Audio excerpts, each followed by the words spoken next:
Good evening and welcome to the Cover One Instant Reaction to the Buffalo Bills 2024 draft class. With our first three editions, you are joining Greg Tompsett and Anthony Prohaska talking tonight about the three newest members of the Buffalo Bills: Florida State wide receiver Keon Coleman, Utah safety Cole Bishop, and Duke defensive tackle Dewayne Carter. Anthony, how we doing? I'm good. I am pretty whelmed with everything in a good way. And it was just nice to actually see draft picks happen on this day of the draft. So we could do this show and we got to see some stuff. And it's fun to see, I don't know, just the chaos of Twitter. And I mean, the chat right now is a pretty good microcosm of, oh man, I like this. Oh man, to see the plan. And then others who think everything's on fire and the Bills should pack up shop. So I'm doing good. How are you?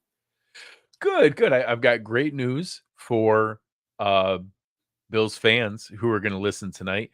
I didn't like the Josh Allen pick. I didn't like the Terrell Bernard pick.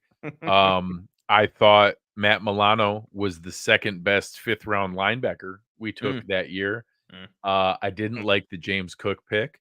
So you guys are going to feel great after I tell you how I feel about a couple of these picks, because there's some really good precedent that they're going to turn into awesome players. So let's start before we get into the players. We're going to go through a lot of the detail of who they picked and why and what some of the things were. But Anthony and I were ready to give you guys a show last night. And first they traded down from 28 to 32, and we were still ready. And we were so ready. We're like, all right, we're going to get a pick. And then they went from 32 to 33, and all hell kind of broke loose. And we were like, what do we do now? How does this work? So Anthony, share with the folks like how you were processing how we got to this point, having pick 33, those two trade downs, some of the alternatives that were on the board there. I know people, I like Xavier Legette more than Xavier Worthy. I know you were a big fan of Xavier Worthy. They had both of our guys, as we kind of did our last show. Like, I even joke, like, hey, just give me somebody named Xavier. So ironic. We had both of them literally in our path, and they went in the two slots of the picks we owned. So I was going through it a little bit. I won't lie. I was not feeling the best about how things ended last night. I got my head around it today. I went through the list of available players, and that really helped me process where things fell. So how were you once you kind of got your bearings and how you went through it last night? I was cool once they traded back to 32 and got the third round pick. That had been my dream all not all off season, but it was one of the things like top on my priority list. And I recognize, especially when the trade came out, I know there was the tweet that it was like the 10th cheapest trade up in history. And so that made Bills fans upset. And then people were looking at the trade chart and the value wasn't enough in the Bills' favor. There's a lot of quality in this draft class that was going to be had on day two. So tonight, so the round 2 and round 3 picks, even with how the board looks, the first 20 picks in round 4 could also be really good as well. This is where like the best value existed in the draft class. And given the Bills roster and the needs and their need to get cost-effective young talent in the building as they start this Josh Allen cap hit cycle, like we see all these teams with franchise quarterbacks do, I thought having more swings at the plate on day 2 or in the first 100 picks was a good thing. So I like that they moved back.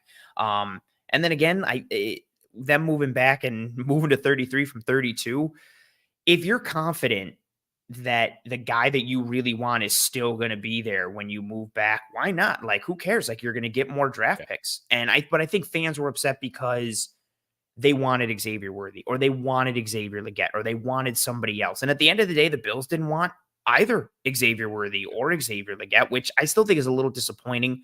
But I think them sticking to their board, sticking to their plan, getting more picks is cool.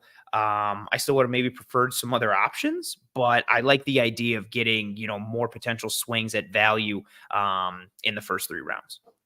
Yeah, I think, so much of this changes if that pick, when they trade, let's say they still make the exact same trade with the exact same teams and another very like logical, intelligent value pick at a position of need, Kansas City takes Tyler Guyton. and they take offensive tackle Tyler Guyton. They took a tackle in the next round. Um, this entire perception is completely different, and the Bills did nothing different. Mhm. Did no different thing. They knew the guy they wanted. They obviously knew at 28 and 32 that they wanted Keon Coleman. They could have just Mhm. sat there and taken Keon Coleman. They knew that's who they wanted. I won't lie, it kinda sounds like Josh Allen has influenced this pick Yeah, in potentially, yeah. in a like, I'm not gonna say, like, he made the pick, but it kind of sounded like a meaningful way. It was Kinda on the like the phone. like the CJ Stroud Tank Dell thing last year, where he kinda, Yeah, like, told him, like, yeah. "Hey, like, get Tank Dell," and Get me kinda this similar to guy. that. Yeah. It even in the phone call to Keon Coleman from Brandon Beane, like 3 different times, he made sure to reinforce how excited how excited the quarterback was Mm, about this pick. So, like, it just odd. So, whatever, yeah. for whatever reason. So, if they knew that and you're in those spots, well, then, the entire mechanism of, "Hey, why do you trade down when you know who they were gonna take?" is like, well, if you don't do that, then they're just gonna sit there and take him at 32 anyways, and then you get nothing. Mhm. You don't get Dwayne Carter for free.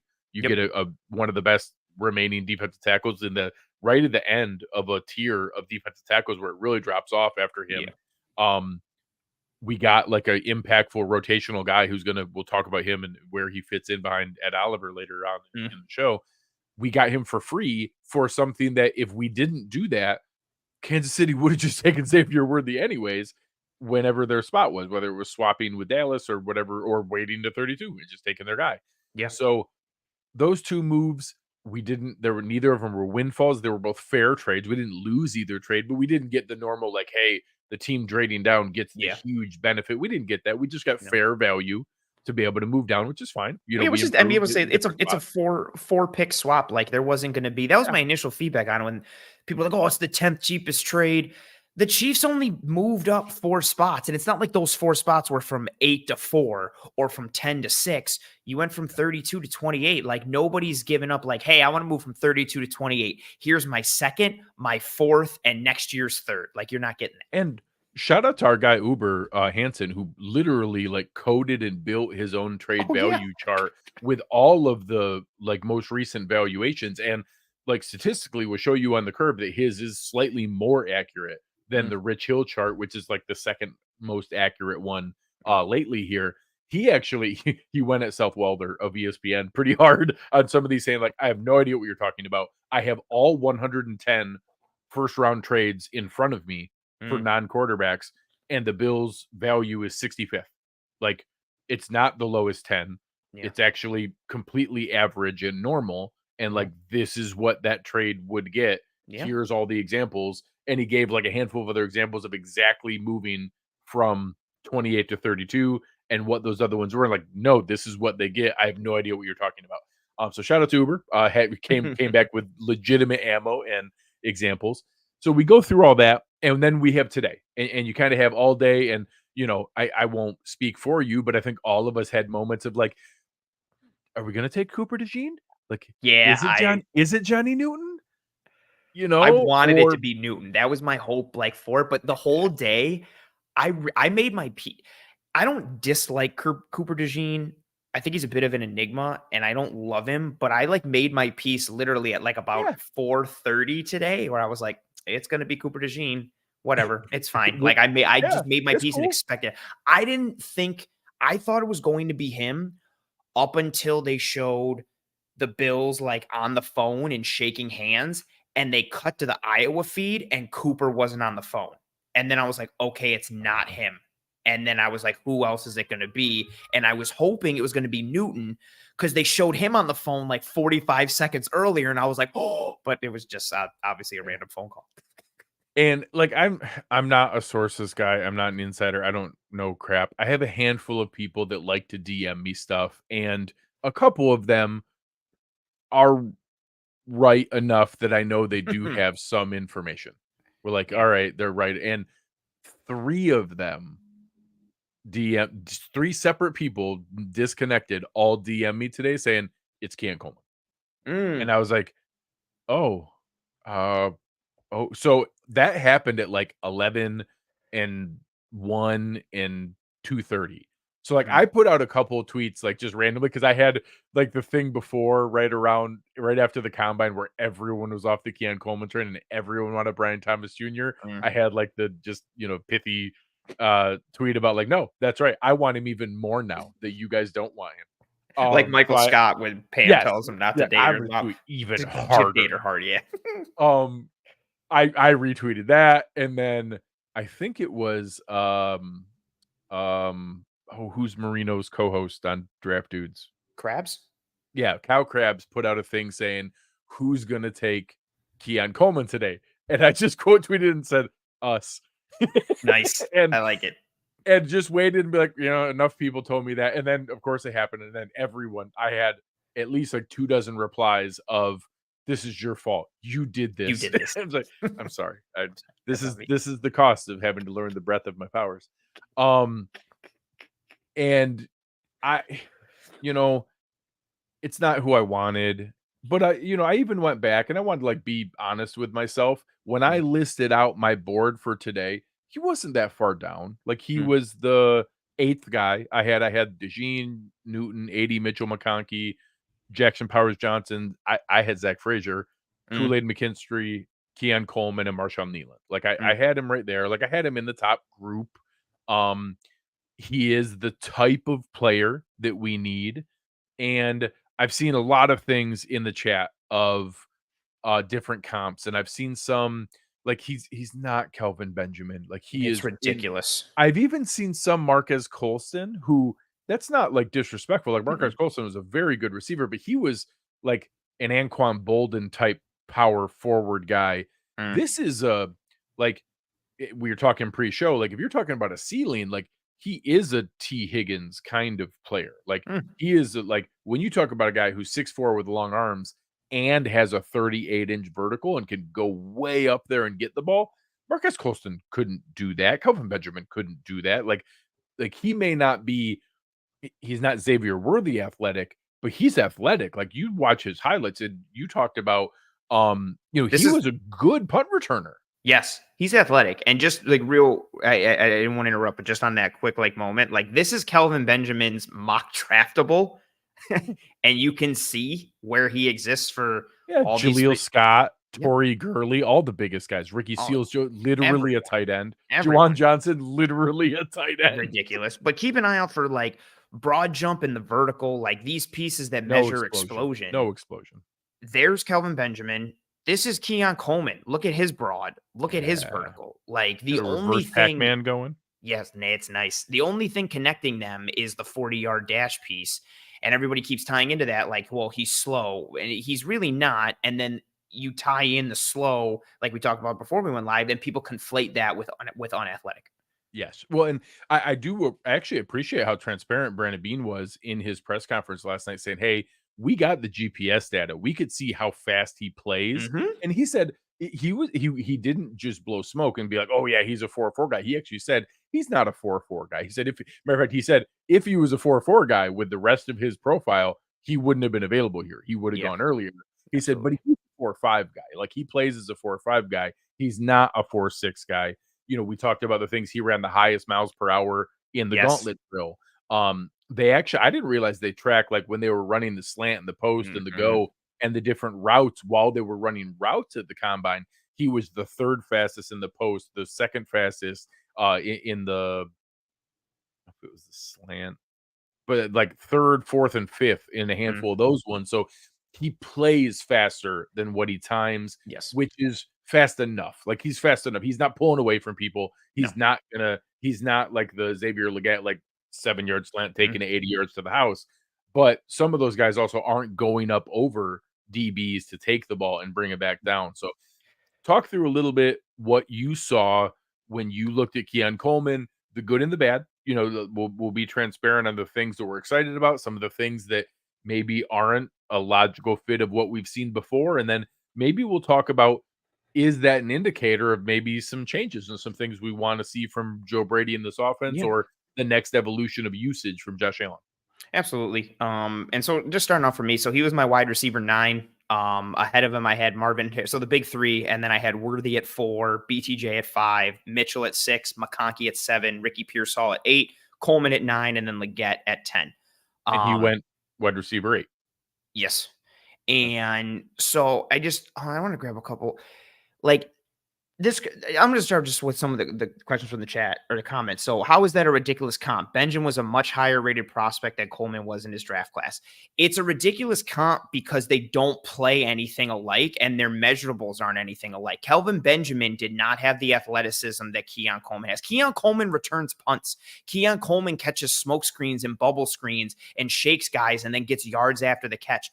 They are nothing alike in their play style or really in like I guess big Florida State receiver is their. I was only half joking. Like if Kelvin Benjamin was coming out today rather than a decade ago, he would literally be a tight end. Like not joking, and pretending. He would be a tight end in today's offense, in today's NFL. And in college, like he would have been recruited as a tight end. Absolutely. Or if he's a receiver, he's like a 5th round graded guy. Because of the lack of speed, and he's stiff and unathletic and can't hit those pieces, and that type of skill set doesn't really exist now. And then we have to get out of this Chiefs mindset. Like this comment here, if Coleman was any good, the Chiefs would have drafted him. This ignores scheme fit. It ignores X's and O's and schematics. It ignores the build out of the room.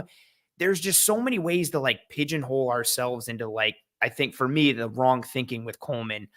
And I do understand the criticism Chiefs, for it. Hold on, Anthony. That's ridiculous. Yes. The Chiefs are flawless at receiver. Oh, that's true. Like Mecole Hardman, Kadarius Toney, Marquez Valdez-Scantling, like they do not miss at wide receiver. Anyone that the Chiefs invest in at receiver is only good ever. Yes, crushed it. Every single person who they pick there is absolutely fantastic. Actually, they've invested in 16 receivers over the last stretch here, including free agents and draft picks. And they've literally had 2 hits out of 16.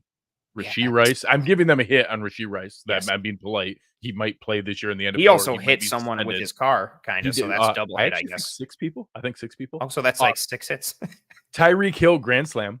Tyreek Hill Grand Slam. Not a great person. Amazing football player. Yes. Rashee Rice also not an amazing person. Potentially pretty good football player. Yeah. And then every single the other ones were 0 for 14. So using the Chiefs as this paragon of receiver evaluation, they're really, really bad at it. They have Andy Reid and Patrick Mahomes, and that makes everything okay. That's it. Yeah. That's literally it. They're not any good at picking receivers.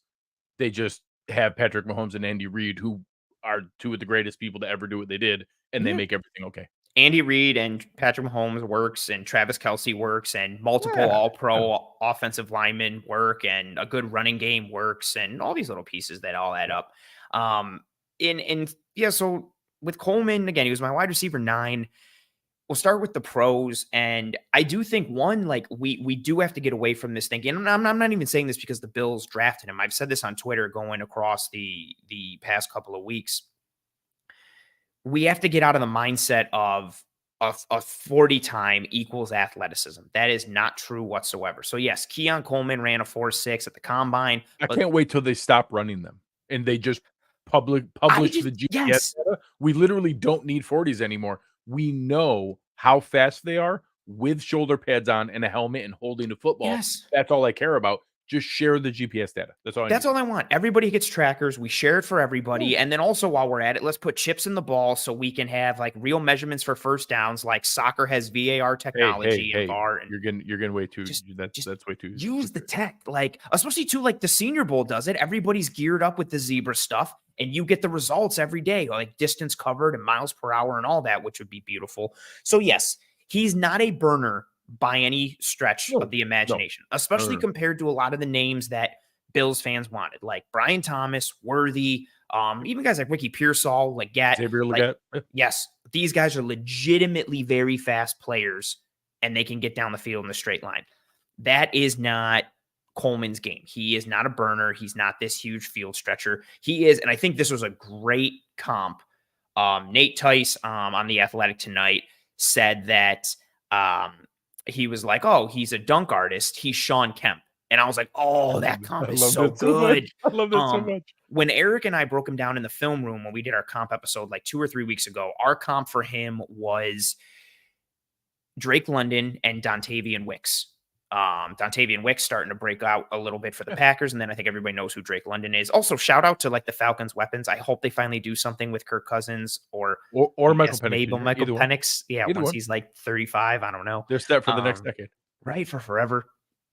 And the skill set that Coleman brings, again, you're not field stretching. He's not a separator in terms of his route running. He lacks refinement in his route running. There's not a lot of precision. There's not a lot of sharpness to his game. He's not consistently separating in the stem or even on his breaks. And even from a press standpoint, I think he could be more efficient in beating press and getting out of that. And he just overall, to kind of like broad brush it, he lacks refinement, polish in his routes and his stems. So from a deception standpoint, efficiency standpoint, footwork, you got to clean up a lot of that. But what he has is the size, the frame, the athleticism, tremendous hands, a 4.2 career percent drop rate, which is absolutely tremendous. And you saw it in that gauntlet drill. Like, not only was the miles per hour impressive, but it was the way he held the line. And every time, Dane Brugler said it when I had him on Disguised Coverage a couple weeks ago, every time the ball touched his hands, it just stopped. Like, it was just strong hands, grab, grab, grab. And you see never that, double catches, never clutches, almost never body catches. It's everything is it's snatching. The one that's really real to see, and it was the first game from this past season. He catches the touchdown in the corner against LSU, and the corner, like, Coleman catches it like this, falling backwards, and the corner has his hands right there to punch it out, and he's also trying to rip it out, and Coleman just has it, and he can't, like, the corner can't do anything. And the corner's in tremendous position. The hand placement is great. It's almost like teach tape from the corner perspective, but Coleman's strong hands make him win out. And that's what you get with him. It's when he separates, he's doing it with physicality in the stem, like he's chucking dudes off him, or he's separating at the catch point with the size, the length, the frame, and the athleticism all paired together. And if you want to know about his athleticism, like, oh, no, he's slow, he's not athletic, there's that tweet out there from Real Analytics where he was graded across everybody in this class, I think, is the most athletic dude out of everybody, like more athletic with their in-game, like, athletic showing explosion, leaping ability, all the different pieces. And again, not just the 40 Yeah, times, 40 like, not times, and just that's straight it. line feed, which No. how often do you actually get to run straight line all the time? Yes, So it doesn't happen. those explosive things also come into play with acceleration and his ability to get, in and out of space to be able to Yes. go and do those things. So Nobody's again, having a guy return punts if they're unathletic. Similar here. This is also a horrible comp. He's not Gabe Davis 2.0. If you think he's Gabe Davis because he's a big-bodied guy and a good blocker and doesn't always separate, I understand what you mean, but I don't think that's what it means. And no, he's definitely not. Gabe Davis did not have this level of athleticism paired within his size and frame. It's not, or the catching ability. No, or the catching ability. Like, Keon Coleman's out there, the one you love, the one-hander against Syracuse this year. It's the catch radius, it's the athleticism, it's the pause. I don't know what his ceiling truly is, but it's exciting that he's really just started to get into football. He's 20 or about to be 21 years old. So he's got this 21 this summer. Yes, the ceiling is potentially exciting given the traits that he has. If you can polish up his route running or add some deception to him, it's exciting and intriguing. And he presents a skill set that isn't present in this room. I keep saying it, like the Daniel Jeremiah quote of build your receiver room like a basketball lineup. The Bills have a bunch of point guards and shooting guards. They don't really have a lot of like 3-and-D or power forwards or small forwards or centers. They have Matt Collins and a bunch of guards. Keon Coleman, with his size, frame, and athleticism, adds a different dynamic to this group. And if you can polish him up, it's a potentially very interesting ceiling. Yeah, and I think, again, it's not the guy I would have picked. I wanted them to just sit and take Xavier Legette. Even when they got there, I would have taken a chance on the athleticism of AD Mitchell. I even wouldn't have minded the setup of Lad McConkey, but I think the fact that he wasn't necessarily like our number one choice isn't the same as, oh, this guy is a bum. Like, like, this is the range he was supposed to go. This is that. Matter of fact, I think he was probably hurt more by the post-football draft industrial complex more than any other prospect. If you go back in the season, he was consistently talked about as like a top 15 pick, and Oh he'll yeah. never be available when the Bills pick. Like he was consistently talked about well ahead of Brian Thomas Jr. and people like that. He was talked about right after the top three. So like it's say sometimes it's good to step back and realize that, hey, like no one's played any football since that happened. And when we were watching football, people liked him a lot more. And then when we got into underwear and ran around with no pads on and not carrying a football, people decided that he wasn't good anymore. And So also, again, I think some of it too, as the season went on, he was playing through injury in 2023. Then Travis goes down with his injury, and Travis was yeah, kind of all over the place in general. Like, not to piggyback or not piggyback, but rag on him too much, like people do with Quinn Ewers from Texas. But I've seen some of the stats come out for like the contested catch stuff for Keon Coleman because it's not great. It's only like a 33% success rate, I think, this past year, or like 30. I think it was like 10 out of like 30 attempts. Not all of that is completely on him. Like you have to take the yeah, context in it. And when you watch the tape, again, he's a ball winner with size, frame, and athleticism all put into one. He is not a burner, but he is athletic. Like you don't get to, and I hate stealing quotes or keep mentioning this thing, but Dane Brugler again said it like, you're not playing guard for Tom Izzo in Michigan State basketball yeah. if you're unathletic. And again, like we said, you're not returning punts. And even too, I don't want to like plug myself, like check my Twitter handle. Go into Twitter and type pro__ant Keon Coleman. I have a whole thread out with like 12, 13 clips of what he is. And a couple of them are tunnel screens and things where the ball is off frame and he's catching it and he steps and shakes a guy and shakes another guy and moves and puts his shoulder down. He's not unathletic. No. Is he going to be the sexy, let me catch a 3-yard drag over the middle and house it like Xavier Legette? No. Is he going to run a 4-2-1 and just blaze by somebody like Xavier Worthy? No. And Drake London's another one too, right? Drake London is a very good route runner, separates at the catch point because he knows how to use his body and he understands leverage. But because he's not a burner, people are like, oh, he can't separate. He can't separate. I think because he's a different caliber of route runner, he's been able to succeed early on. Coleman's going to have to work to get to London's level of route running, but that doesn't mean he still can't win out early on and also provide a dynamic this offense doesn't have. And again, I don't want to say this because it's similar to Gabe Davis. He's also a tremendous blocker. Like he legitimately, but it's not like, oh, he's a good blocker. He puts dudes in the dirt. Like he pancakes guys regularly. And again, it's the size, it's the frame, it's the athleticism. He needs to get polished up and refined as a route runner. And I think that's the bigger question, right, Greg? Like all these guys that Josh Allen loves, Stephon Diggs and Cole Beasley and Dalton Kincaid, it's guys who win early. They win in their stems. They know how to separate. And they almost like wear signs on them and say, hey, man, I'm wide open. And then Allen fires a dart in there. Keon Coleman is not that guy. Allen hasn't had a guy like him. But when he has, it hasn't worked out too great. Granted, that was earlier in his career. So I like his fit with the wide receiver room in terms of building that basketball lineup. But I think the question does exist of, is this the right guy to help Allen succeed? But if Allen said, go get him, I want this guy, maybe we have no idea what we're talking about. That's where I'm at. That's the reason I wasn't into him as a prospect. It wasn't because he wasn't good. I thought he was good. I thought that he was an interesting athlete. I saw some of the Drake London and T. Higgins, comps. Like I saw that possibility of this guy being able to do that, going up over top of people in plays that you can't guard. That's interesting. But Josh hasn't used that in his career. Like that hasn't been what he wanted. He likes Cole Beasley roasting dude by 2.5 yards where he can fire it in there before you can catch up on defense and the guy already has the ball. Which I was also surprised too. Like if they took Coleman at 33, I was like, why not take like Ricky Pearsall at 28 or Lad McConkey? Even granted, you need a different type of body type or skill set, but it's interesting that Allen, if this is true, advocated for the big body ball winner with athleticism over the separator. So that's what I'm going to cling to. Is that, well, if Josh wants that, maybe that's from conversations with Joe Brady. Maybe that's the next evolution in what Josh wants to be able to add to this offense. Because we still have Khalil Shakir and Dalton Kincaid and Curtis Samuel who can find soft spots in zone, who can have the separation to be able to do those things as a matchup.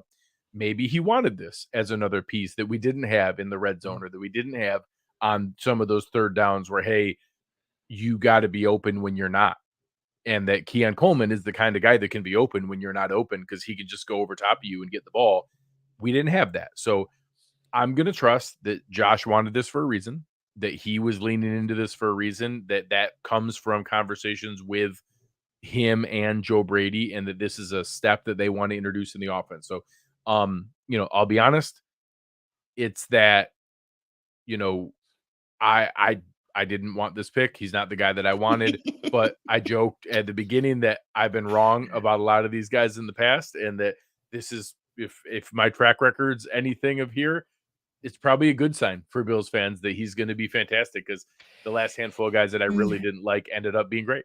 And I'm in a similar boat. Like I'm not unhappy with the pick. I'm fine with it. And I don't mean that like negatively or like passive aggressively. I would have preferred, like, if they had, first of all, I would have gone with Johnny Newton at 33. But if I had to go receiver, I would have gone with AD Mitchell or Lad McConkey.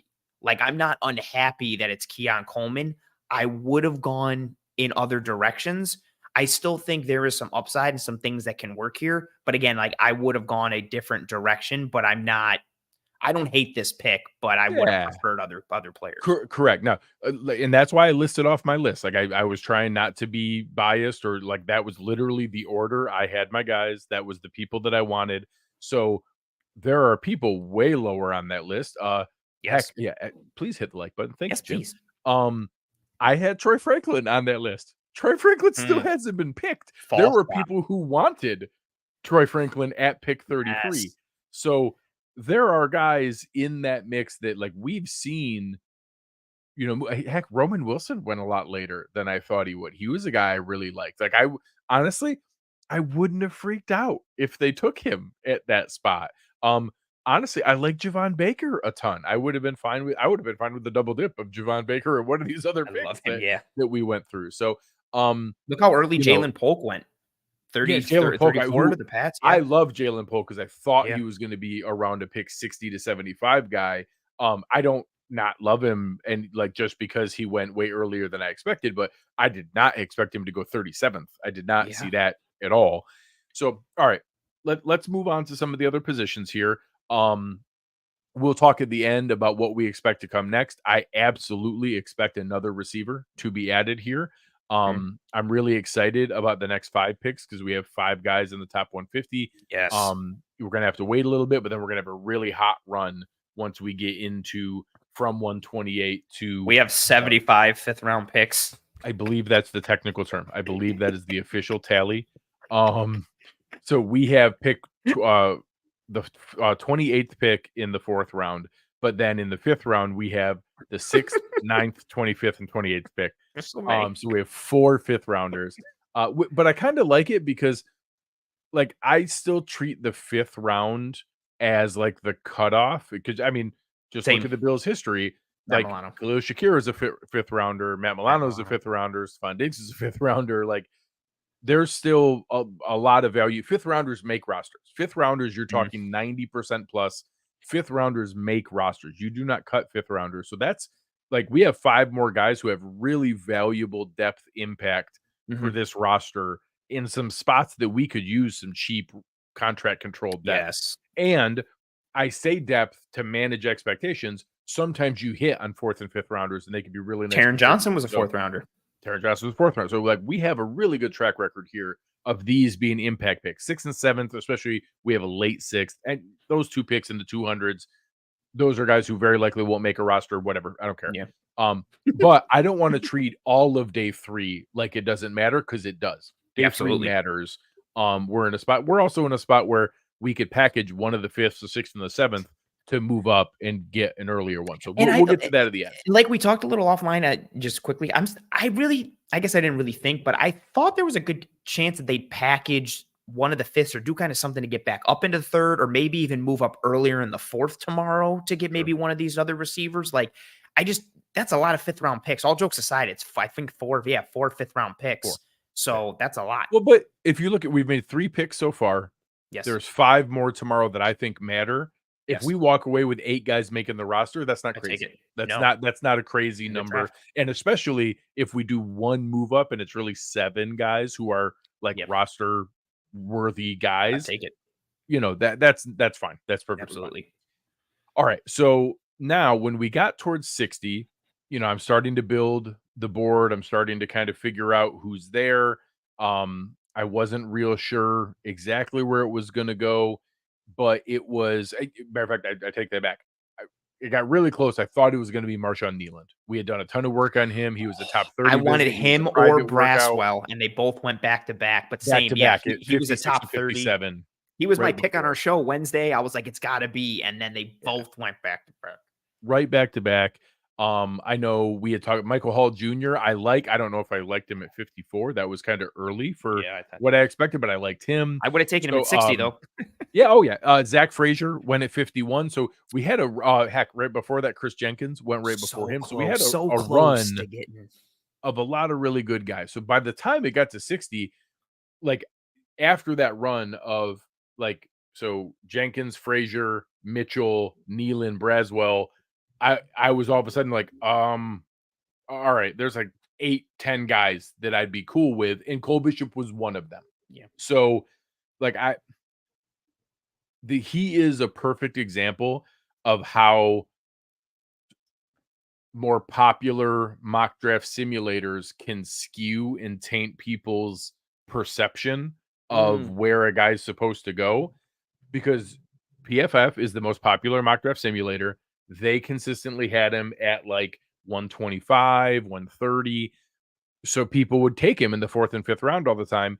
And to people's credit, you would get a ton of replies of, oh, Cole Bishop's never going to be there. He's never going to be that high. You're never going to get him that late. And they were right. Like, he wasn't going to be there that late. Brandon Beane thought he needed to trade up to get him. He was trying to make phone calls up a couple spots to get him. And they end up getting Cole Bishop at safety, one of the most athletic guys in the draft at safety, a 9.88 RAS score, a wide web on the mock draftable. And having a guy like him, I think there's some questions on, there's some questions on tackling technique. There's some questions on aggressiveness, but you have a guy who's smart, super athletic, rangy, isn't afraid to come up and make a hit, and having that kind of ability with a coaching staff who traditionally has had to get the best out of below average athletes. Jordan Poyer was a below average relative to NFL talent and NFL prospects, was a below average guy. Micah Hyde was barely average in most of the measurements. Taron Johnson was average. All of the DBs that we've taken from, Dane Jackson and Levi Wallace and Christian Benford and all the things we've done with average athletes to make them into really, really good players. I am intrigued to now have a high-end athlete with great size and great athleticism to see what they can do with him to do this. So again, would I have been more excited if we stumbled into him at 95? Sure, that would have been great. But Cole Bishop was the guy that I targeted and I liked, and I wanted. He was on that list. We talked the other day on Wednesday night about all of the guys available at safety, and now that we got some of these extra picks, would have a chance to get one of those guys. I would have been okay if we waited and tried to go after one of the other guys that were there. I'm not even against a double dip at safety of bringing in another guy that's out there, but Cole Bishop was a guy I wanted, so I'm not gonna be parse too much about where we got him, or could we have waited to try to get him later.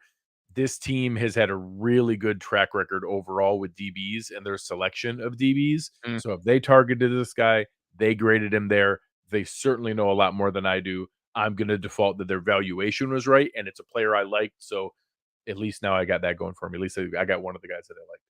He was safety 6 for me. I had Newman as 1, Kitchens as 2, Bullard as 3, Malik Mustafa as 4, Tyke Smith at 5, and Cole Bishop at 6. But once you started to hit 5, for me, so again, Tyke at 5, Bishop at 6, Jaden Hicks at 7, DTD at 8, Jalen Simpson at 9, and then I kite Oladapo at 10. But once you hit 5, like, it starts to get like Tyke Smith is more of that apex star type, the Brian Branch type role that that he played at Alabama.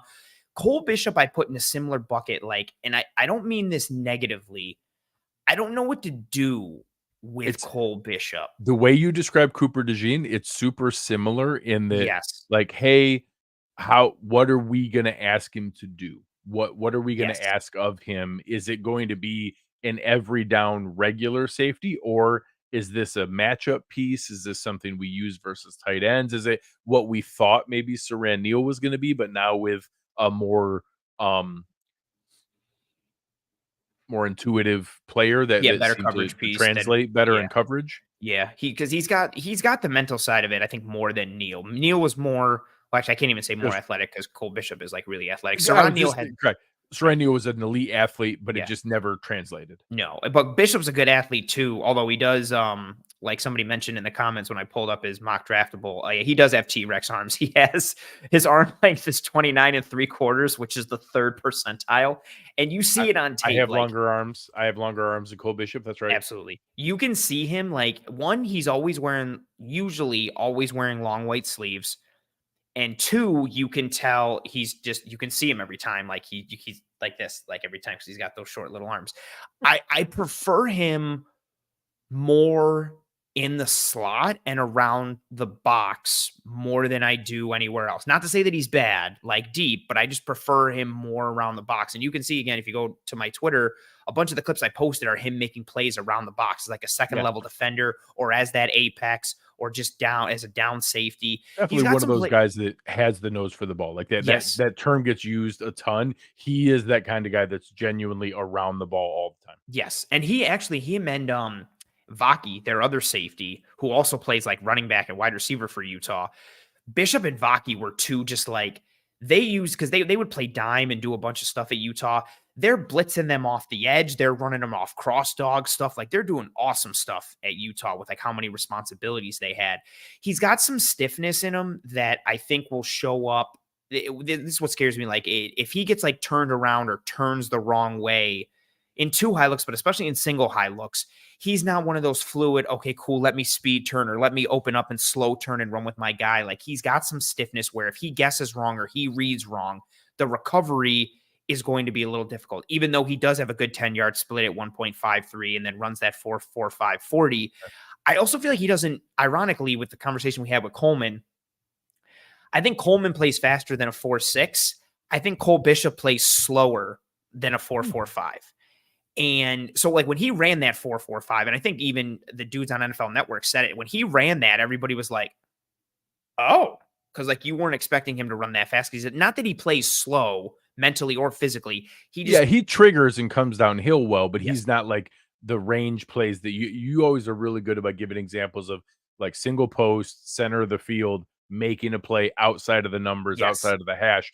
It's not like his tape is littered with those. He's no, done it, like he's capable of yeah, doing it, but it's not like littered with those kind of examples. It's not no, he's not a Micah Hyde picking off yes, the deep ball from for Mac Mac Jones. Jones. Yep. That's not his play. That's not going to be his forte. No. And, but with that, he is rangy. He is good coming top down. He has to be more consistent. I think with his tackling, like for, I don't know percentage wise, but for every like couple really good plays he makes coming from depth, he comes from depth and just completely whiffs and misses out. But I think it speaks to the aggressiveness that he plays with, and Yeah. because the way he does Jordan trigger Poyer and didn't bat 1,000 on that. That's all no, right. I was gonna say, yeah, it happens. But then again, that's part of the reason why for me, like I have Malik Mustafa ahead of him because Malik Mustafa does not miss from depth. Like he does because everybody does, but he bats like 900, like when he's coming from depth.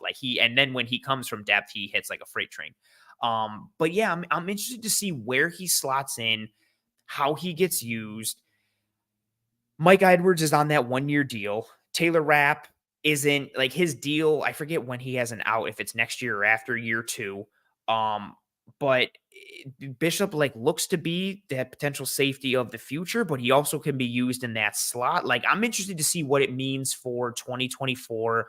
But then again, like in terms of beyond, just because and again, I don't mean this negatively. Like I think he is a bit of a jack of all trades, but not necessarily a master of or like any right now. Jack of all trades, kind of master of none, which can be fun because with a Sure. secondary like coaching staff that has gotten so much blood out of all these secondary stones, you can see what you can do with him.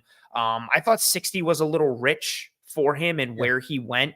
I'm similar in like the Keon Coleman boat with this one. Like I don't hate it. I don't love it. I think I dislike this pick more than I dislike the Keon Coleman one. Okay. But I do recognize like the positives that he has. And again, I also I hate to say this because it's such a cop out.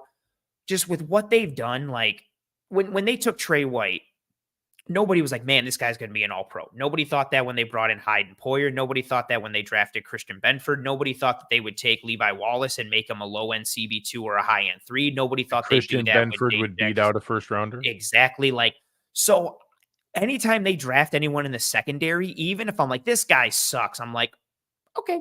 Like, they just have a good track record that I'll be like, all right, you know what? I'll hold out. It is what it is. So I trust them in wanting him and go and getting him and making that pick. But on the surface, I'm just kind of meh on it right now. Yeah. So, we'll see where it goes. The funny part is if we clipped your description and just like after you said the name and then described it, you also described Taylor Rapp exactly as well. Like a lot of the different like uses and different things. It's funny too. Mike Edwards is a similar. Eric had the great phrasing for him. He said like Mike Edwards is like a general contractor safety. Like he's above average at everything, but he's not like elite or great at one thing. And so you can plug him in and be like, oh, okay, he's fine. And Cole Bishop is more athletic, and yet he does all these like things well, but I don't think he does any one thing great. And I'm interested to see, where he slots in, given like what his skill set is, what it could be, how he can be used. And I also thought he would go to like, not that the Bills defense isn't creative, but I don't know, go to a defense that plays more dime or does more like zone blitzes and like a Baltimore Ravens type of defense where you got guys on the field where you're like, or even what the Patriots do, right? Where they've got like 4 safeties on the field and you're like, who's going to drop? Who's in the box? Who's doing what? Because he's got the skill set and athleticism to kind of do that. But again, if you have a dude with that kind of skill set, I wonder if Bean and McDermott, I should say, think they can kind of mold him and hone him into this one direction. And then he can kind of take off, which is what my hope is. So it's funny. We'll see what happens. I actually think safety is a spot that it's actually possible we could double dip and get be able Mustafa to bring or in. Jalen Simpson, and I'm very So, happy. And the reason that I was, not sure when Bishop would go is because a lot of those descriptions can also fit what you talk about even later, like a Sione Vaki or Trey Taylor, even like to look at guys like that, and some with Mustafa, but with Mustafa and I know you're not the highest one on Taylor Demerson, but just having a guy that like if they hit, it is a center fielder guy. It is a rangy guy. Yes, that I can was go say that, and you can sideline to see sideline. that. Yep. Give me one of those. Like if we doubled up, give me one of the athletic rangy guys. They don't both have to hit, but if that guy hits, we would have Hyde, and then Bishop could be the Poyer. And then if they work out, it's great. But neither of them have to start day one because if we walk in day one and it's Rapp and Edwards, we're gonna be fine. Like that's gonna be all right. We're gonna make that work. But if either of the rookies are ready and they jump in and take a job, then all of a sudden we have great depth. I like Rapp as the third safety guy, who's the matchup guy and the one who comes in if we have to take a linebacker off the field or whatever. All those are high potential. And here, like Chapin's saying, again, Hyde and Poyer were the best safety duo in franchise history. I'm not going to get crazy. They far outplayed any of their athleticism. But the fact that your starting point is not only the combination of an elite athlete, but an elite athlete that this coaching staff and front office that has an eye for DBs, that they signed off on him, I'm going to have an open mind and hope that the value and where they got him ends up making sense. Yes. Yeah. And I think that's fair estimation. Again, like I think this defensive back, anything, corner, safety, nickel, like whatever, I think that is the position with this coaching staff that they could have taken a dude that I had pegged for the 7th round. They could have taken him in the 2nd, and I would still be like, all right, I'll hold out and kind of see what happens, because they just have that track record of getting the most out of it. They take defensive backs at corners and safeties. They raise their floor and they raise their ceilings. And so when you've got, let me backtrack a little bit because things haven't worked out great with Kyer Elam. But besides Kyer Elam, they raise floors and they raise ceilings. So we'll see what happens here. Again, you could do a lot worse, and you could do better than Cole Bishop. You also could do a lot worse. And with the track record of this coaching staff, cool. I'm willing to hold out hope and kind of see what happens. 100%. Yeah. So as we went into the third round, I started to look at the trenches. Now, let me rephrase that. Mm. I have been looking for a double dip at receiver the entire time. I will always be looking for another receiver until we take another receiver, and then I still might want another receiver.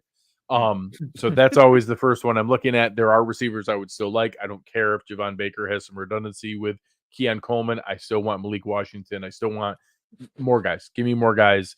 We'll talk about that at the end. So I did start to look towards the trenches and go through here. Cooper Beebe was still available for a while. Yeah. He made it to 73. Braylon Trice made it to 74. Karen Amajide made it to 75. You know, like Christian we had a Haynes bit that Christian fell a Haynes little made bit. it to Yeah. 81. Yeah. And all of us, and I mean, obviously Roman Wilson, I was watching this entire time, made it all the way to 84. That kind of pairing, a Roman Wilson with a Keon Coleman, just that skill set marriage, I would have felt really, really good about. Yeah. So we started to get down there. It's coming up on the Bills pick.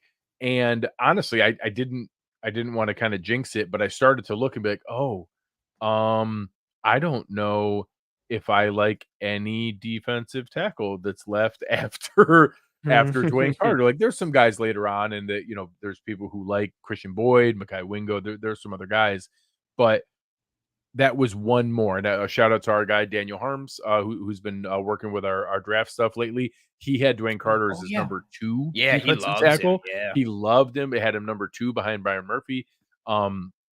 Really, really big fan of him. And I saw a lot of positive attention coming for Dwayne Carter after that pick. So it was, you know, if we just step back and say, oh, we ended our first 3 picks with a wide receiver, a safety, and a defensive tackle, and you didn't even tell me the names, I would have said, oh, well, that's perfect. That's what we need. We need a wide receiver, a safety, and a defensive tackle. Those are probably my top 3 needs, or 3 of the top 4. Mm. That I feel good about that. That's great.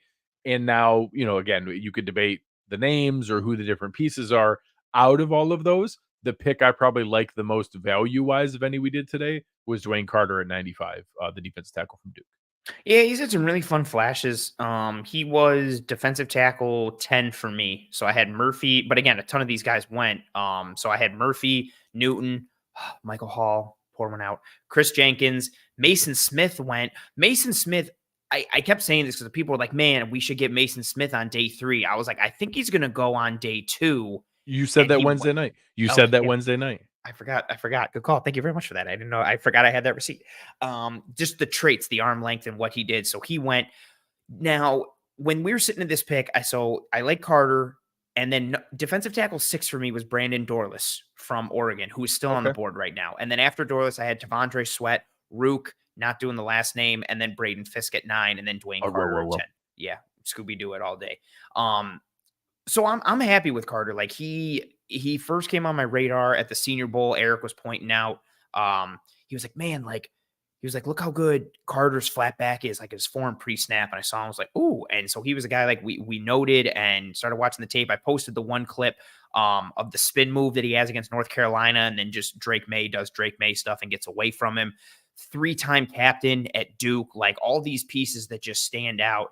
And I think he needs to be more consistent in what he does on the field. Like you need to see almost kind of like AD Mitchell, but not when he's not flashing. It's not for like, because he's a jerk or he doesn't care or whatever. But the big thing with AD Mitchell was, man, you see these flashes.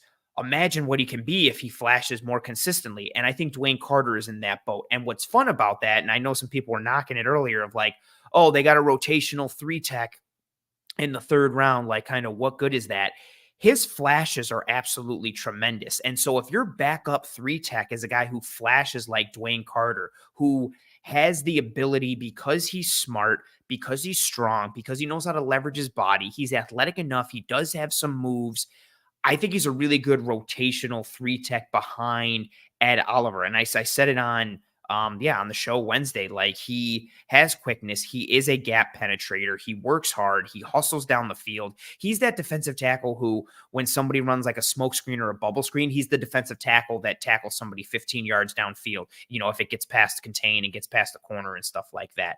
I do think he needs to work on, And again, some of these things are, if everybody watches all the shows, will sound what I said Monday. Like, I do think he needs to be better in terms of like how he sheds blocks. He has good hands, but he could shed more efficiently and or quickly. He can get displaced time from time vertically and horizontally, but even when he does get displaced, he doesn't lose his gap. And I think that's a testament to the hand leverage or the hand usage, leverage, and quickness that he plays with. I think it's a really fun pick as a rotational 3-tech, which I know people are going to be like, oh, it's a rotational guy. Modern football in college and the NFL, they rotate defensive lines all the time. Go watch Texas and how awesome Byron Murphy is and see how he's on the field every other series or like takes a series off every 2 to 3. Like, that's just how it is nowadays. The Bills are not the only team that does this. You need to have a quality and or effective top 6 on your defensive line. It could be any combination of defensive tackles and edges, but three you need DNs, 3 defensive tackles that can consistently play. Rotate that piece in. And Carter does that. And, from a mentality standpoint, a leadership standpoint, he ticks a lot of boxes. And, we were talking offline. I wanted Jalen McMillan, the wide receiver from Washington. I like Polk. I like McMillan more than I like Jalen Polk. Just because of what he could do. And I thought that would be a nice pairing, right? Like your traditional separator with the Keon Coleman. He went, and as soon as he went in my head, I was like, give me Dorless or give me Dewayne Carter, because I'm scared at what defensive tackle is going to look like come pick 128. And so I think this hit a need. I think it was a good value given his skill set and the scheme fit. And just, like the way he plays. And he's also one of those dudes too, who he plays 100 miles an hour 100% of the time. So he's so perfect as a rotational dude because his snaps are going to be balls to the wall like hell on wheels, and it's going to be fun. Well, and I think I don't understand. What do people think rotational defensive tackle means? Ed Oliver is a rotational defensive tackle. Like Jalen Carter is a rotational defensive tackle. Literally every defensive tackle except for Aaron Donald is a rotational. Chris Jones is a rotational defensive tackle. Like, I don't understand what do you people mean? I don't understand how you think defensive tackle works in the NFL. So towards the end of the year and in the playoffs, we were getting Ed Oliver for 75% of snaps. Yeah, on the season he played 65, 68%. But in the playoffs, he played 75%. He played, and had his best season by far last year. So let's assume we keep that around 70. Let's say it even goes up a little bit more this year. And key matchups and playoff games is 75 plus, but on average, he hits around 70. That means we need 30% of snaps of a 3-tech to play. So there's 30% right there. Boom. 30% that he plays in. Also, Daquan Jones plays 55 to 60%. Rundowns, different ones. We're actually going to have some plays where it's Daquan Jones and Austin Johnson in goal line and automatic rundowns. But in obvious passing downs, we want Ed Oliver and Dewayne Carter. So having Dewayne Carter in there next to Ed Oliver for another 20% of snaps, now we're at 50% of snaps already. So having a guy like that where it's Ed Oliver for 70, Dewayne Carter for 50, Daquan Jones for 60, now all of a sudden you're at like 180% of the 200% of snaps there. You have a little bit, another, 15, 20 for Austin Johnson, and then maybe a defensive end kicking in. That's all of your defensive tackles. That's how much those guys play. Like, we just built an entire lineup. This is how football works. I don't understand. What do people think rotational defensive tackle means? This is football. This is how it works. Literally, every defensive tackle besides Aaron Donald, who is a literal freak of nature, like there are no humans like him. Everyone else is a rotational defensive tackle. Chris Jones, I think now the best one left in the NFL. Is too scared, yeah, like they're all rotational defensive tackles. That's how football works. Yeah, aside from Aaron Donald, who is a machine and who retired. He's out of the NFL. He retired. I just think they're also the Rams coaching staff, like who's going to tell him he needs to come off the field? Yeah, Aaron, you got to come off, man. We're not liking your effort right now. You got to come off the field. Yeah, it's just not. You have knives. You're going to keep me off the field with knives because he'll hand fight you with knives. Yeah, you just can't do it. He's terrifying. And he said something. I saw something with Aaron Donald last week where he was talking about like how he's an alpha, but he wasn't saying it like those dudes who were like, I'm an alpha. Like, he said it so matter of factly and so calm that it terrified me. And I was like, oh, okay, yeah, you're the alpha, man. Whatever. Like, I don't Yeah, care. That's fine. whatever you Just leave say. me alone. Whatever Whatever you you say. say. Absolutely. And I'm I so pulled glad up, he's out of the NFL. I'm so bro, glad that man, he did. just I think we're gonna, I know we appreciate him, but he's gonna be that like one of those guys where we look back like 5-10 years from now and be like, man, Yeah, I got to watch Aaron Donald play. Like, he's truly one of the best football players of all ever. time, like just Ever. dominant.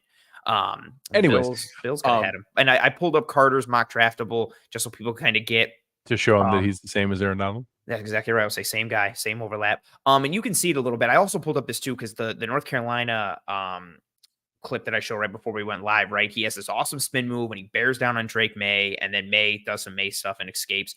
But you can kind of see, like, I mean, and defensive tackles usually don't have great change of direction, but you can see it in a little bit here. His 3 cone, he's only in the 14th percentile, 20-yard shuttle, 28th percentile as well. And then you see height and weight. But wingspan is slightly below average, arm length slightly below average, but the hand size, and that hand size ties into the violent, powerful hands that he has and how he shocks dudes when he hits them. And then you see where really his bread is buttered. All the explosion metrics, right? The 10-yard split, the 40, but the vertical jump and the broad jump, that's where you see that quickness. That's where you see that gap penetration, why he's a scheme fit. And again, having this like rotational piece, I think this is a sneaky, nice pick. We know Joe DeRosa loves it because he's talking about Dwayne Carter. I don't know, since like 5 years ago. Yeah, him and Daniel Harms have been like beating that drum. Yeah, the Dwayne Carter drum. It's a good pick and it's fun. And again, he's got a good head on his shoulders. He's a good locker room guy. He's a good culture guy. He's a leader. I think this is a solid guy to have behind Ed Oliver, especially considering, again, like there were other guys I preferred, but that was a huge run on defensive tackle. Like I wasn't expecting, like I thought Carter would be there in the 4th, not because he's bad, but just because I expected there to be more defensive tackles available right now. Like I thought Michael Hall would creep up. I didn't think he'd go as early as he did. Mason Smith went early in the 2nd, like we talked about. Like that run hit, and considering the need that they had at this spot, yeah, I thought it was good value and a good fit from a character perspective and a skill set perspective as well. Yeah, so again, I like that. I like that pick as a value, again, not from a value of like, where he ranked overall, but I like watching the tiers and where the talent drop Yes, offs the are. talent cliffs. And getting to that spot where, like you said, we were down to like, hey, if we don't get him or Dorless, like we're really in a pinch here. It's a big drop off after that. That's the kind of spot you want to get. So with that said, let's talk real quickly before we wrap here on where is your focus and attention going in tomorrow? I would say from my rank list, again, I'll be cute and say that I want another receiver because I do. But beyond that additional wide receiver, the other 2 obvious spots, I know RJ in the chat was talking about center, guard, whichever you play. Like, I don't really, if we had taken Jackson Powers Johnson or Frazier, I would have very quickly been like, hey, Connor, go back to guard. It's fine. Exactly. If they say he can play center, I trust him. God bless him. If Aaron Cromer says he can play center, he can play center. It's fine. So I don't care if we draft a center or a guard. I would like to add an interior offensive lineman. We're now at a spot where I'm going to pull up the remaining edges. I see 4 that I'm interested in: Austin Booker, Muhammad Kamara, Gabe Hall, Gabe Murphy. Like there's a handful of names that like, okay, Jalen Harrell is still out there, who I know. Just shout out to Aaron Quinn. He'll continue to tell me that Jalen Harrell is good. So there's guys out there that I'm are Gabriel Murphy and Grayson Murphy 2 different humans? Is that a real thing? They are literally twin brothers. I literally learned that right now. Like, and I have seen those. They play the same position from the same school and look the same. And they're the same skill set. Gabe Murphy is, so the better Murphy is number 11. The other one is 12. They play opposite. They're 11 and 12. Yep. And they play opposite a lot too. And their tape is fun. And also they're when they played USC, they were giving it to Caleb Williams. They were nasty and violent. Yeah, they're literally twin brothers, Gabriel and Grace. Okay. So that's my first 3. So if I could design those 5 picks that we talked about, they're like, I'm not going to count the 6th and 7th rounder. Those picks barely ever make rosters, but 4th and 5th rounders make rosters. Those guys make rosters. So if I could lay out my perfect positions, again, not player names, but if I could lay out the perfect positions, I'd like another wide receiver, an edge, an interior offensive lineman, another safety, and a running back. Those would be the 5 that I would want to go there. Yeah, I know you've been an advocate for corner. I think Yes. you can make an argument we need a special teams linebacker. You can always have a project tackle to be able to make, now that we had Lyle Collins, maybe not as much, but Mm, that's where my head would be at. If I had to pick one right off the bat, I'm probably going to be keeping an eye at wide receiver. The top handful here, I'm very intrigued by. I'll just read off, this is ESPN's board: Troy Franklin, Brendan Rice, Javon Baker, Devontae Walker, Malik Washington, Johnny Wilson, Bub Means. Like, I'm mm, give me one more of those. I would love to have Malik Washington. Um, that I anybody that's that size, but Steve Smith signs off on him, I'm gonna mm. give extra credit points. So I want another one of those. And then I don't know enough about interior offensive line play to know who the hell I want. I like some of the safeties. And then we rattled off a couple of those edges. That's where my head's at going into tomorrow. I want some of those positions sprinkled in with those first couple picks. Yeah, I'm in a similar boat. It all depends on who's still there, but I want another wide receiver, any interior offensive lineman. It could be guard, it could be a center. Give me an edge, give me a corner. And so if we're at wide receiver, I don't I don't hate Troy Franklin here. Like if they're Day getting him three, in, I like, mean, day three, you're now, yes, he can just be a situational field stretcher, yes, which I think is probably closer to what you think he actually is, if that's I correct. understand it right. He is a one trick pony and a false god, but that one trick is fun. Like he's really fast. Yeah. Cool. Just Let him go do it. out there, and a handful of times a game, we're gonna throw, just, hey, see how far Josh can throw it. Yeah. And if you catch one every 4 games and we keep the defense honest by doing that, cool. That's Yeah. fun. Stretch the field. That's fine. So I'd be cool with him there, but give me Javon Baker. I also think Devontae Walker is a sneaky one on day 3. Like I know a lot of people are out on him, but he's another Hey, dude who, pull up his mock draftable. You want to talk about well, like ceiling, like potential of like, hey, on day 3, what does it matter if you hit or not? Because if you hey, miss, nobody cares. But if you hit and you have a guy that you're hitting on this combination of a size speed guy, yeah, give me one of those. Give yeah, me one of those. Like, because like if it's a miss, nobody cares. But if you hit, look at what you just hit. He's 90% overlap with AD Mitchell. yeah. It's the broad, the vertical, the 40, the 10-yard split is fine, but then you see the wingspan, the arm length. He And the only 2 that are low are weight and hand size. It's not like, no, you know, yeah, whatever. yeah, I think he's a guy who he had a rough Senior Bowl. Eric and I talked about him with tweets when we were at the Senior Bowl and then on video, and a lot of other people did. Like he just wasn't catching anything. It was bad. And then you watch the tape, and he lacks precision and route refinement. But he glides, man, when he runs. He is a pure field stretcher in every sense of the word. And so pairing him as an auxiliary piece to Dalton Kincaid and Curtis Samuel and Khalil Shakir and Keon Coleman now, I guess. And also the Bills, he came in for a top 30, or the Bills met with him or did something like a yes, private workout. I think it was top private. I think 30 it was a or private. private workout. Yeah, One of the 2. One of the 2. something that was more than just like, yeah, we met with them. Like they did their due diligence. Granted, they also went beyond with Xavier Worthy and Xavier Legette and chose not to draft either of them. So maybe it's all pure smoke and lies. But dude can, yeah, no, I'm so sorry. Too soon. That's my fault. Dude can stretch the field. And so Troy Franklin's cool. Javon Baker, I don't care if there's overlap with Keon Coleman. I still want him. So At this Baker, point, yes, don't just care. give me talent. Baker, Malik Washington, and Jamari Thrash would be my 3 Trash. preferred receiver options. I also like Anthony Gould. Jacob Cowling, I still wouldn't mind. Taj Washington, pure burner, but small from USC. And then, yeah, you got like Troy Heck, Franklin and Tez. even a size speed guy. You want to convince me that Cornelius Johnson can be Yeah, from Michigan. the outside size? You can just give me someone. Give me someone that we add here that adds a little flavor to that. Heck, Ryan Flournoy, that your guy that Oh, that's right. a Yeah, late project. Missouri State. That if say we wait to double dip and add a guy, he could be like that last 5th rounder that Yes, we don't absolutely. hit until like we take him at pick 163. You could Yeah. sneak him at pick 163, fill some of those other spots, and get yourself something here. We also haven't seen a huge run at running back. We only saw the handful of top guys. So Jalen Wright, Ray Davis, Braylon Allen, Isaac Guerrero, Bucky Irvin, Audric Estime, all still there. We had Will Mm, Shipley in for a workout. Kamani mm, Vidal still there. A lot of options at running back here. And I've said the whole time, give me the biggest, fastest dude left in the 5th round at running back, yep. and I'm fine. That's totally good. Any names? I know you did way more work than I even remotely looked at corner.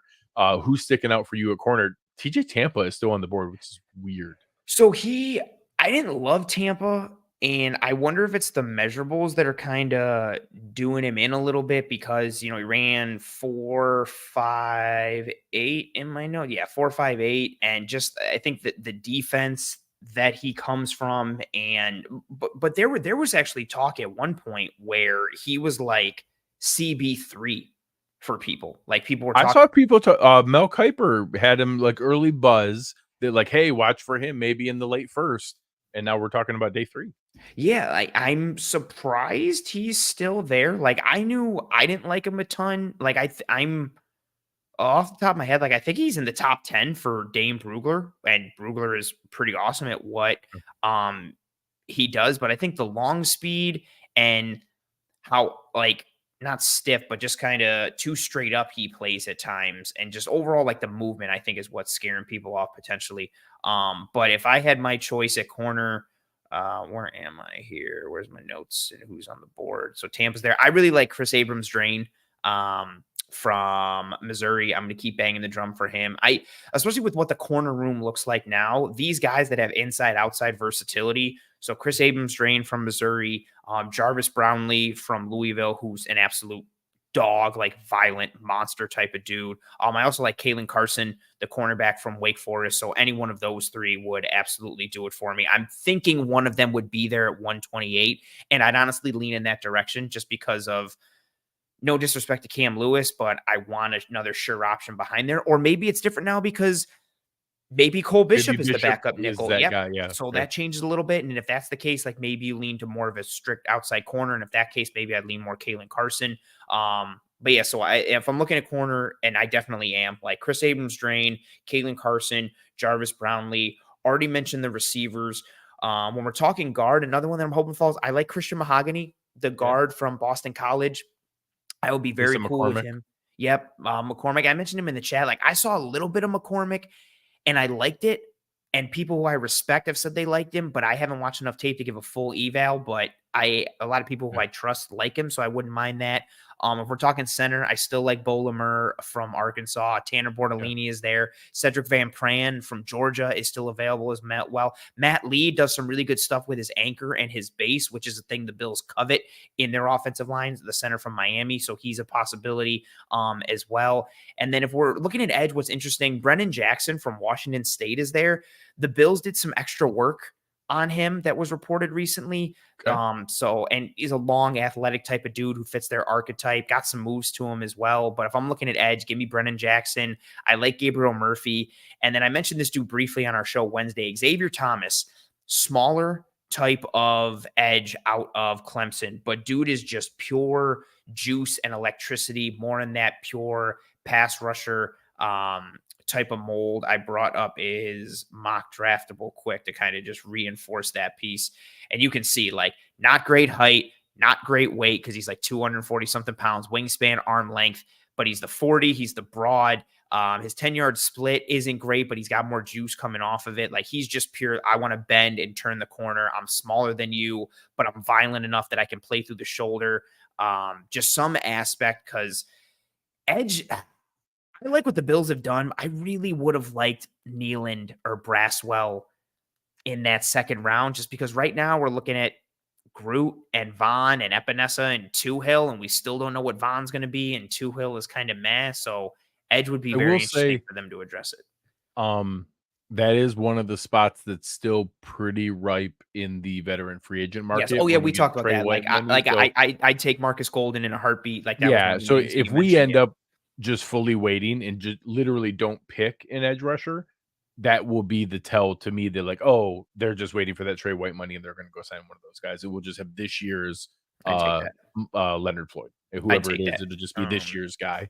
Absolutely. And Yeah. then, yeah, I'm still going to The heart wants what it wants. I don't care that the Bills already took Cole Bishop. Give me Jalen Simpson. Give me Malik Mustafa. I don't care. I I want to would put double them dip in safety and wide do it. receiver, both. Which honestly, Both. because that also you could double dip and take Mustafa or Jalen Simpson, and 2 seasons from now, your starters are Cole Bishop and Malik Mustafa, or Yeah. Cole Bishop and Jalen Simpson. Because again, Mike Edwards is on a 1 year, and Taylor Rapp, I think, has a really good It's out 3 after years, but yeah, it. it's honestly Yes. You can like get out not after even 1. beyond a one. Yeah. It's either 1 or 2. Like, you can get out with a minimal dead cap for one of them. I think it's after year 1. So, like Here it's 1.3 million in yes, dead cap and 2.4 million in savings. I was So right. So, yeah. So, it's a next 1-year year, deal, and then we'll see. yeah. So, if Rap sucks this year, him and Edwards are both gone, and you have a Yeah. new starting safety tandem next year. So, a double dip at safety Yeah. makes an absolute lot of sense. And I will say, this Yeah. is a great Casey call Toohill. out.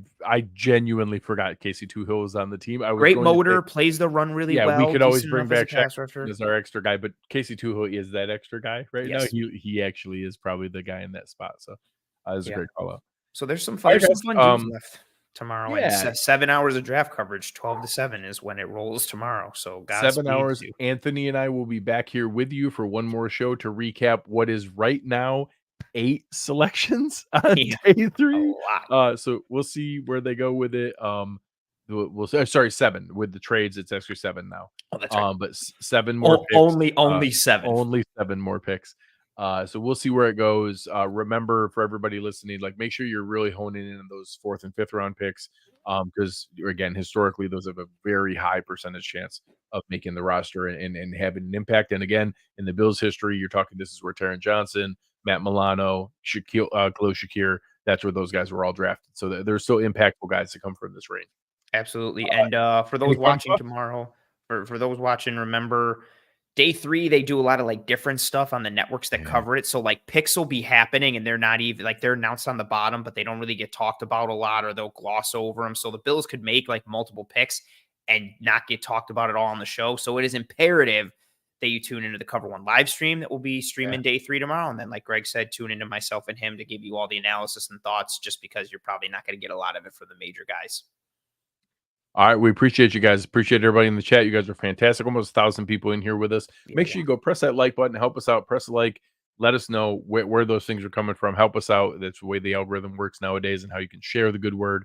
We're going to be going in there. Also, we'll be setting it up. Maybe we'll have it queued up. Maybe you and I can do the giveaway for the PlayStation 5 and the Josh Allen jersey, and our One Pass folks that joined. I'll have that queued up and ready to give those away, and maybe we'll announce some of those on the show. Can have some fun with that. It's gonna be a good All time. right, guys. It's Saturday. It's the weekend. There's 75 more picks for the Bills. Excited. Ready to go. All right. Thank you, guys. On behalf of Anthony Prohaska, I am Greg Tompsett. You have been listening to the Cover One instant reaction special to the Buffalo Bills' first 3 draft picks, and we are out.